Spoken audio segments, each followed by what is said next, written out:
Hello, everybody. My name is Jennifer Thomas, and my partner Elena and I are going to be talking to you about teacher shortage and retention. So, a definition I found for the teacher shortage is an area of specific grade, subject matter, or discipline classification or geographic area in which the secretary determines that there is an inadequate supply of elementary or secondary school teachers. That information was found on a paper that on a site that I'm going to show you guys a little bit later. But before we get started, I kind of wanted everybody to jot down a few ideas of what they think are the biggest factors that are leading to the teacher shortage. So, what is the cause? What do you think is the cause of the teacher shortage?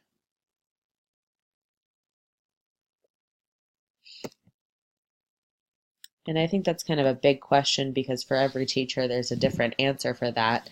But some of the bigger issues are the economy and the tight job market. So, not a lot of districts are able to fund education as they would like for different reasons. So, being able to provide enough money to have specific types of teachers, the tight job market. So, a lot of people are wanting to be teachers. However, for every one position, there may be 100 applicants. So not enough money, too many people coming into it. The increased number of students. So our world is growing exponentially every year. So we'll definitely see an increased number of students, which is leading to an increased need for teachers to educate those students. Also, student behavior and student knowledge. We're unable to keep up with what students have in their hands. They are more technologically advanced than we are, as we were than our teachers. So just having that turnover and just trying to be able to keep up with them is stressful.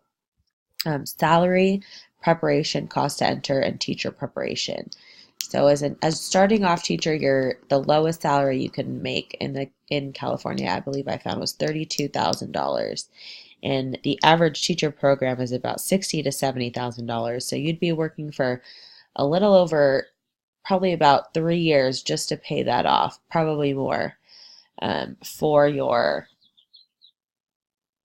for all of the interest that you had on top of that, plus all of your living, plus anything else on top of that.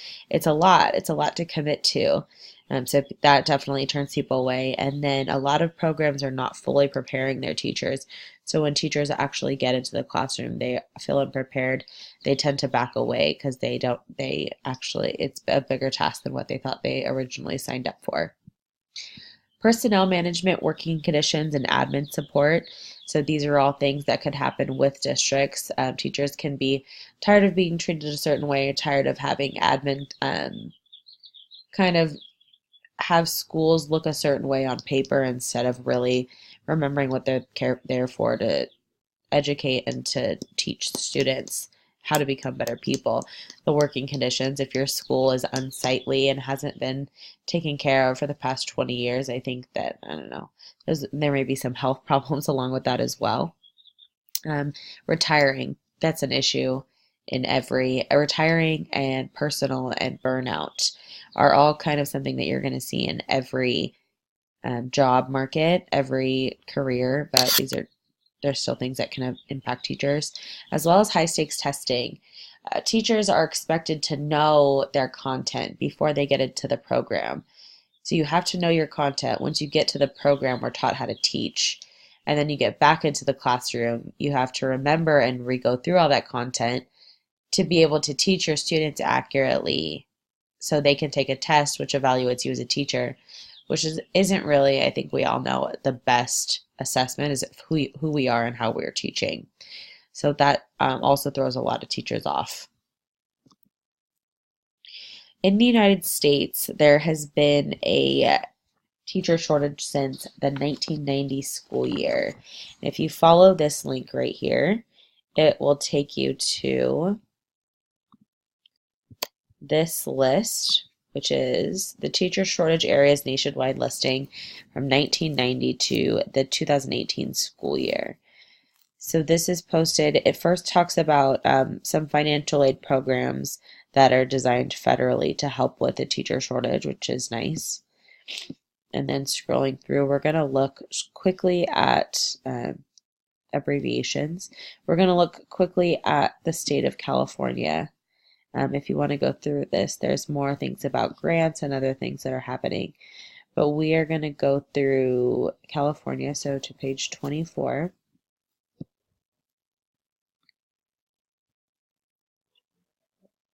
So in 1990 to 1992, the biggest need in California was bilingual education, life sciences, and physical sciences. And when you scroll through this, you'll kind of see how the trends have changed, how different things have come and gone. Math and science are definitely things that you're going to see on here a lot, but as we start to advance, you see special education, computer sciences, agriculture, industrial arts, foreign language, drama, humanities, all the way to our current school year is English, drama, humanities, history, social science, math, health, dance, science. So kind of a big need for all of these different factors. In the next 10 years, it's estimated that we will hire at approximately 2 million new teachers. Our students are definitely negatively affected by this because of the turnover, the instability, and the amount of inexperienced teachers. So for every new teacher that's recruited, it's another teacher without teaching experience to offer. And that can be beneficial and harmful to students.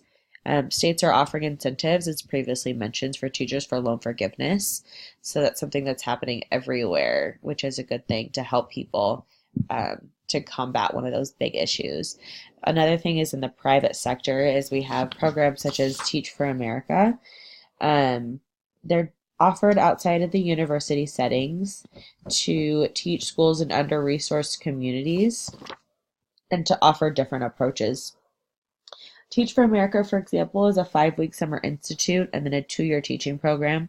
And even though they don't contribute many teachers, they try to leave a lasting impact on the necessity of urban education and how we need to help build that foundation for our students. There is some research saying that there's not really a teacher shortage, that because that a lot of statistics are looking at new hires as filling the vacancies. New hires aren't always the first time hire. It could be retired teachers coming back or coming back from leave or coming back from a stint from another profession. Also content and location specific. So for example, there's not as many PE teacher openings as there are life science or biology, just because the amount of people wanting to teach different things, and then location. So there's going to be more teachers wanting to live in a nicer area with nicer schools, especially if they get paid more. So we're going to see a lot more of a need in our urban areas. For example, in California, the highest area of need is special ed, EL, low-income areas of large cities, which I think is definitely self-explanatory. California is shortening time restrictions for high-need subjects for STEM. They need little to no experience. You can be an intern teacher for math and most sciences as long as you passed your CSET, which is great in many aspects, but a lot of people argue that these teachers are unexperienced and they haven't gone through the teacher training program. So how are they going to be able to do that? Another thing that California is doing is instead of having teachers from other states work for up to 3 years, they can now transfer to California after 2 years. So just like a regular induction program from another state. So some of the proposals for the governor for the 2018-19 school year, they can be found in this e-budget. It looks like this. The budget summary. If we go to page 6, he starts to talk about more money for schools. So some of the highlighted things, some of the proposals, so hopefully these things go through, but I mean, things happen, as we all know.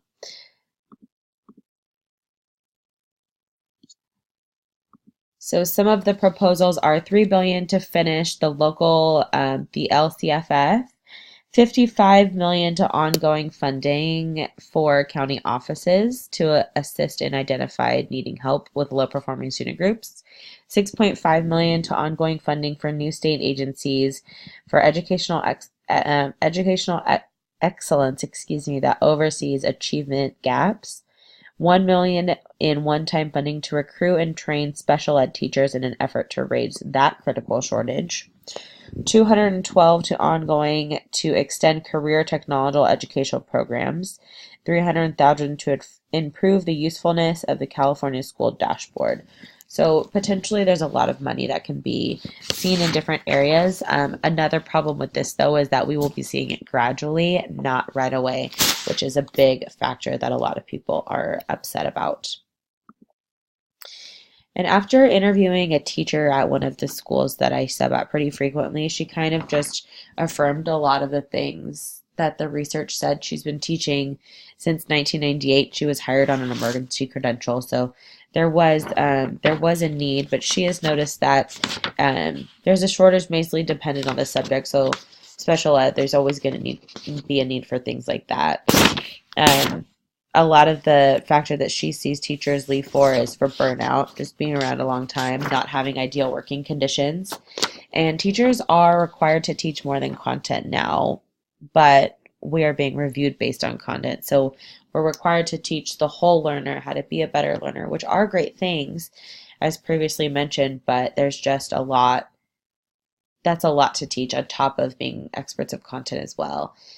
Trend shifting, technology evolving. So educational trends, going now currently to social issues versus subject matter, mental health. Those are things that are hard for teachers to keep up with. And then high stakes testing. We're losing class time because of testing, but as students and most teachers know, testing is seen as largely irrelevant. However, we're still being judged by our impact on this. So seeing that and the emphasis on business and education. So requiring all students to be able to do math on a computer is great, but is that really big business funded, or is that educationally impacted? And now I'm going to transfer over to Elena, who's going to talk to you about teacher retention.